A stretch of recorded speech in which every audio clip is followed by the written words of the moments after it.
რატომ ითვლება თამბაქოს მოწევა ცოდვას და თუ არის ნახსენები ახალ აღთქმაში რომ ის ცოდვაა? კი, ნაიცალე, რა მაგარი კითხვა დასვი. ეხლა გესმით, სახარებაში როგორ შეიძლება იყოს დასმული მაგალითად ესეთი საკითხები, რომ ნარკომანია ცოდვაა, გააჩნია, აი ანაშას მოწევა ცოდვა არ არის თქვა და მორფის გაკეთება ცოდვაა. აი სიტყვა თქვა, რომელი ტიპის გინებაა ცოდვა და თუ არის მაგალითად საკუთარი დედის გინება ცოდვა, არის საკუთარი დედის გინება ცოდვა. სახარებაში წერია თუ არა, თუ არ წერია, ესე იგი ცოდვა არ არის.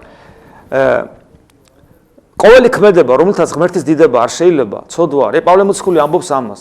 ადიდეთ ყველაფრით, რასაც აკეთებდეთ, რასაც არ უნდა იქმოდეთ, ყველაფრით ღმერთი ადიდეთ.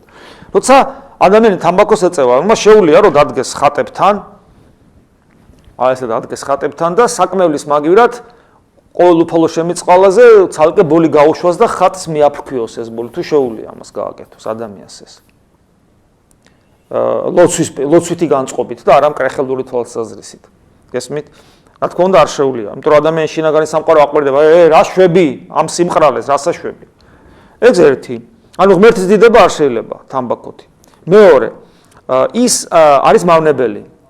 და პავლე მოციქული გვეუბნება, რომ თქვენი ტაძარი, თქვენი სხეული, ღვთის ტაძრად უნდა გადაიქცეს.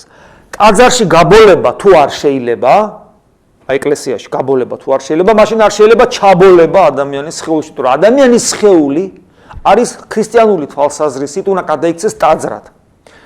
და აღმატებულია ეს ტაძარი ვიდრე ქვის ტაძარი, ამასაც პავლე მოციქული ასწავლის. თუ არ შეიძლება სვეტი ცხოველში გააბოლო, მით უმეტეს არ შეიძლება საკუთარ თავში ჩააბოლო, იმიტომ რომ საკუთარი თავი აღმატებულია ვიდრე სვეტი ცხოველი, იმიტომ რომ ეს პირდაპირ ამის აღმატებულობას პირდაპირ პავლე მოციქული მიანიშნებს. და მესამე თუ მეოთხე უკვე რომ ადამიანი ეწევა იმისათვის რომ არ იცის ეს დროს აწაიღოს. ადამიანი ეწევა იმიტომ რომ მარტოა, ადამიანი ეწევა იმიტომ რომ ნერვოზი აქვს, ადამიანი ეწევა იმიტომ რომ მეგობარი ჭირდება, რაღაცა არ აყავს და მიმართავს გესმით, ეს რელიგიური განცდებით მოწევა არის. ესეც ცოდვაა, იმიტომ რომ ჩვენ მარტო არ უნდა ვიყოთ, ღმერთს ვეძებდეთ. უამრავი ნიუანსია იმის გამო ვთქვათ, რომ თამბაქოს მოწევა სათნო არ არის ღვთისათვის. და ადამიანი რომელიც ეწევა ძალიან ცუდი სუნი ამოსდის საერთოდ. ძალიან მყრალია.